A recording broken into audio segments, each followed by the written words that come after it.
स्वागत है। आज हम दुनिया के दो सबसे पसंदीदा झगड़ों में से एक को सुलझाने जा रहे हैं, कॉफी बनाम चाय। लेकिन अखाड़े में नहीं, बल्कि माइक्रोस्कोप के नीचे। हमारे पास the molecular science of coffee and tea से जुड़ी कुछ दिलचस्प जानकारी है। और हमारा मिशन ये समझना है कि आखिर इन दोनों के जादू के पीछे का विज्ञान क्या है। मतलब कभी सोचा है कि कॉफी की एक घूंट नींद को सीधे नॉकआउट कर देती है, जबकि चाय की प्याली वो भी जड़ाती है, पर ऐसे जैसे कोई प्यार से कंधे पर हाथ रखकर कह रहा हो चलो काम करते हैं। एक है रॉकेट फ्यूल तो दूसरी है एक शांत गाइड। ऐसा क्यों? आपने बिल्कुल सही नब्ज पकड़ी है। ये सारा खेल असल में एक बहुत ही खूबसूरत मॉलिक्यूलर डांस का है। और इस डांस को समझने के लिए चलिए शुरुआत करते हैं उस ड्रिंक से जो सुबह सुबह दुनिया को धक्के मारकर उठाती है, कॉफी। हाँ, कॉफी की वो किक।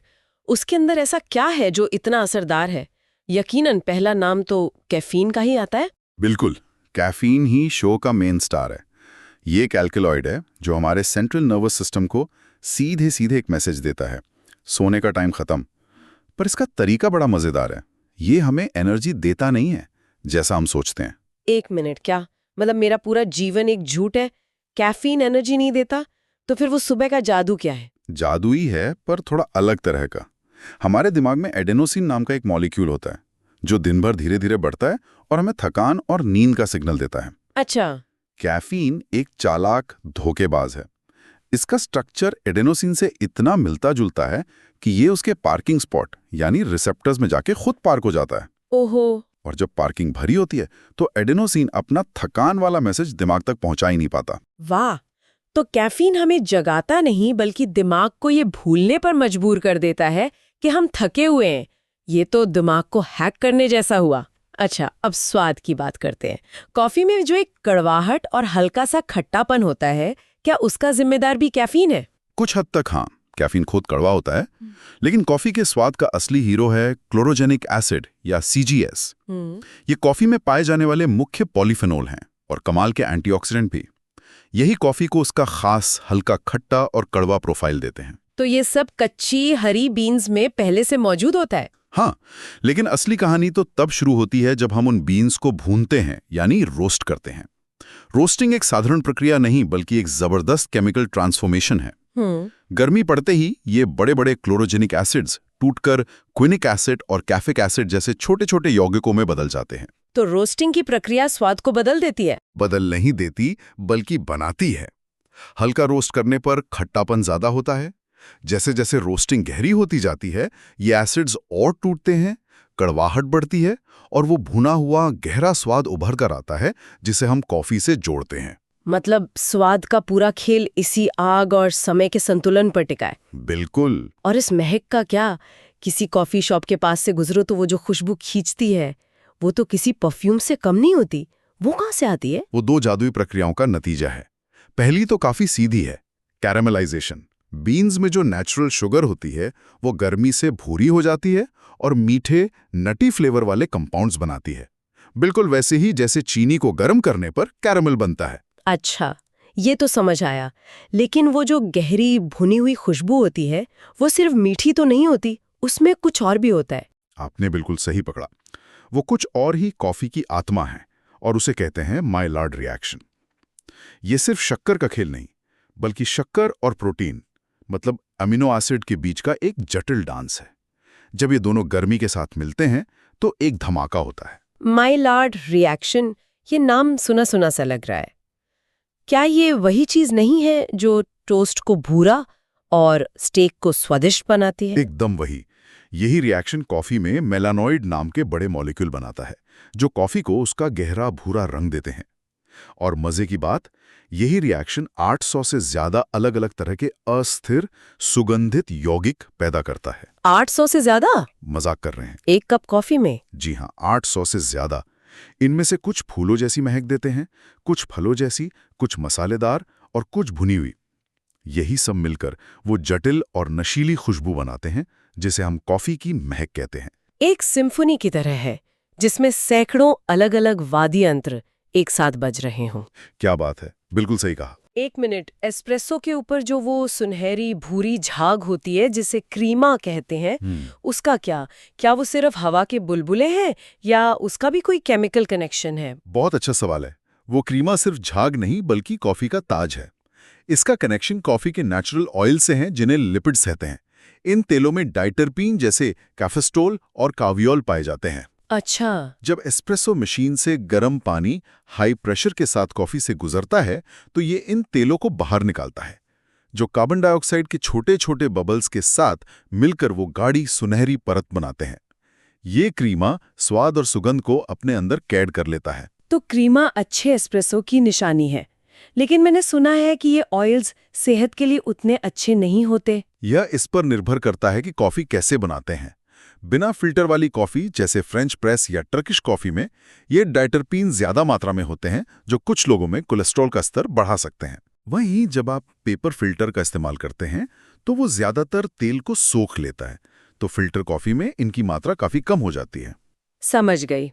तो कॉफी का पूरा खेल गर्मी, दबाव और भूनने की कला पर टिका है। एक तरह से ये बहुत एग्रेसिव प्रोसेस है। लेकिन जब हम चाय के बारे में सोचते हैं तो एक सौम्यता और शांति का एहसास होता है। क्या इसका रसायन विज्ञान भी उतना ही शांत है? क्या खूबसूरत तरीके से आपने इसे जोड़ा है, और जवाब है हाँ। चाय का रसायन विज्ञान कॉफी की गर्मी और धमाकों से बिल्कुल अलग, एक शांत और धैर्यवान प्रक्रिया है। चाय में भी कैफीन है, लेकिन जैसा आपने शुरू में कहा, उसका असर बहुत अलग होता है। यही तो सबसे बड़ा सवाल है। चाय में भी कैफीन है, फिर भी वो कॉफी वाला जॉल्ट क्यों नहीं देती? उसे पीकर तो बेचैनी नहीं बल्कि सुकून मिलता है। यही चाय का असली जादू है, और इसका राज छिपा है एक मॉलिक्यूल में जिसका नाम है एल-थेयानाइन। ये एक अमीनो एसिड है जो कुदरत में बहुत दुर्लभ है। ये सिर्फ चाय के पौधे और कुछ खास तरह के मशरूम में ही मिलता है। एल-थेयानाइन, तो ये करता क्या है? इससे आप कैफीन का शांत और समझदार दोस्त समझ सकते हैं। कैफीन जहां दिमाग के इंजन को तेज करता है, वहीं एल-थेयानाइन स्टीयरिंग व्हील को संभालता है ताकि गाड़ी भागे तो पर कंट्रोल में रहे। ये दिमाग में अल्फा तरंगों को बढ़ाता है जो हमें शांत और फोकस्ड महसूस कराती हैं, बिना सुस्ती लाए। वाह! कैफीन की वजह से होने वाली घबराहट या बेचैनी को ये कम कर देता है। तो शांत फोकस सिर्फ एक कहावत नहीं बल्कि इन दो मॉलिक्यूल्स की जुगलबंदी का नतीजा है। ये तो कमाल की जानकारी है। बिल्कुल। यही अनूठा तालमेल चाय को कॉफी से बिल्कुल अलग अनुभव बनाता है। एक आपको धक्का देता है, दूसरा हाथ पकड़कर आगे ले जाता है। अब चाय के स्वाद पर आते हैं। हरी चाय और काली चाय दोनों एक ही पौधे से आती हैं, पर स्वाद और रंग में जमीन आसमान का फर्क होता है। इसके पीछे क्या विज्ञान है? इसके पीछे भी पॉलीफेनॉल्स का ही हाथ है। लेकिन यहाँ कहानी रोस्टिंग की नहीं बल्कि ऑक्सीडेशन की है। ताज़ी तोड़ी गई चाय की पत्तियों में कैटेचिन्स नाम के पॉलीफेनॉल्स भरे होते हैं। इनमें सबसे मशहूर है ECGC, जो एक जबरदस्त एंटीऑक्सीडेंट है। अच्छा, तो हरी चाय में यही कैटेचिन्स होते हैं। मैंने महसूस किया है कि ग्रीन टी पीने पर मुंह में एक हल्का सा सूखापन या कसैलापन आता है। क्या वो इन्हीं की वजह से है? एकदम सही। वो कसैलापन इन्हीं कैटेचिन्स की निशानी है। हरी चाय को बस हल्का सा स्टीम करके सुखा दिया जाता है ताकि ये कैटेचिन्स वैसे के वैसे ही बने रहें। लेकिन जब हमें काली चाय बनानी होती है तो हम इन पत्तियों को तोड़ मरोड़ कर हवा में छोड़ देते हैं। इस प्रक्रिया को ऑक्सीडेशन कहते हैं। अच्छा, हवा के संपर्क में आते ही पत्तियों में मौजूद एंजाइम इन छोटे छोटे कैटेचिन्स को आपस में जोड़कर बड़े और जटिल मॉलिक्यूल बनाना शुरू कर देते हैं। तो जैसे सेब को काटकर छोड़ दो तो वो भूरा हो जाता है, वैसा ही कुछ। बिल्कुल वैसा ही। यहाँ कैटेचिन्स बदलकर दो नए तरह के यौगिक बनाते हैं, थियाफ्लेविन्स और थियारोबिगिन्स।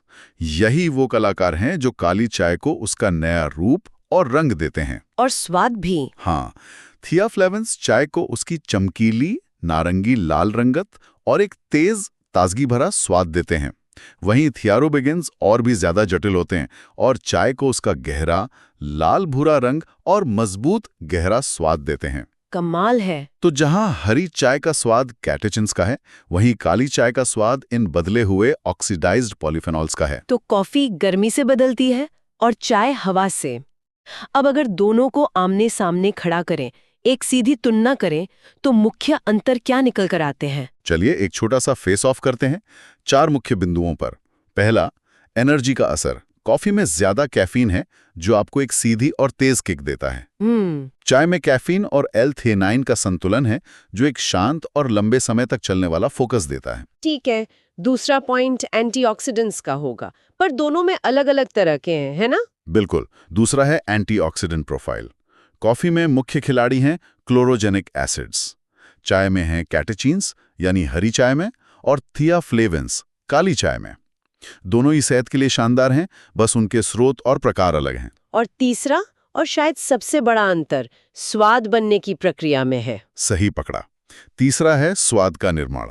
कॉफी का स्वाद और सुगंध 90% भुनने की कला पर निर्भर करता है, वो माइलार्ड रिएक्शन और कैरेमलाइजेशन।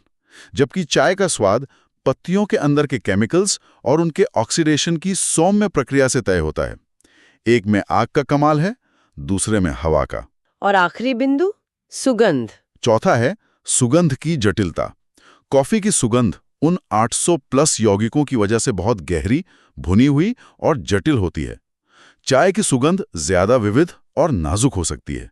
किसी में फूलों जैसी महक आती है, किसी में घास जैसी, किसी में फलों जैसी, तो किसी में धुएं जैसी। सही बात है। ये पत्तियों की किस्म और प्रोसेसिंग पर बहुत ज्यादा निर्भर करती है। तो स्वास्थ्य के नजरिए से अगर किसी को चुनना हो तो क्या सोचना चाहिए? मतलब अगर मुझे जिम जाने से पहले किक चाहिए तो कॉफी, और अगर 4 घंटे बैठकर पढ़ना है तो चाय। आपने खुद ही इसका सार बता दिया। ये पूरी तरह से आपकी जरूरत पर निर्भर करता है। तुरंत शारीरिक और मानसिक प्रदर्शन के लिए कॉफी का कोई जवाब नहीं, लेकिन अगर आपको बिना किसी घबराहट के लंबे समय तक ध्यान लगाना है तो चाय का L-theanine वाला शांत फोकस बेहतर काम कर सकता है। दोनों के अपने अपने फायदे हैं। तो आज के इस गहरी पड़ताल का सार ये है कि अगली बार जब कोई कप उठाए तो ये याद रखना चाहिए कि ये सिर्फ एक ड्रिंक नहीं है। हमारे हाथ में एक छोटी सी केमिकल लैब है जिसमें हजारों मॉलिक्यूल्स अपना अपना जादू दिखा रहे हैं। बिल्कुल। एक तरफ कॉफी है जिसमें भुनने की आग से पैदा हुए रंग, स्वाद और सैकड़ों सुगंधित यौगिक हैं। दूसरी तरफ चाय है जिसमें हवा के धीमे स्पर्श से बदले हुए रंग और खुशबू है। एक में कॉफीन का शक्तिशाली तूफान है तो दूसरे में कैफीन और L-theanine का शांत करने वाला अनूठा संतुलन। और अंत में श्रोताओं के लिए सोचने के लिए एक बात छोड़ जाते हैं। आज हमने देखा कि कॉफी को भुनने और चाय को ऑक्सीडाइज करने से उनके रासायनिक प्रोफाइल पूरी तरह से बदल जाते हैं। ये सोचने पर मजबूर करता है, क्या हम असल में उस बीज या पत्ती का प्राकृतिक स्वाद ले रहे हैं या फिर उस रासायनिक बदलाव का मजा ले रहे हैं जिसे इंसान ने अपनी कला और विज्ञान से नियंत्रित किया है? हमारे कप में जो स्वाद है उसमें कुदरत का योगदान कितना है और इंसानी कारीगरी का कितना?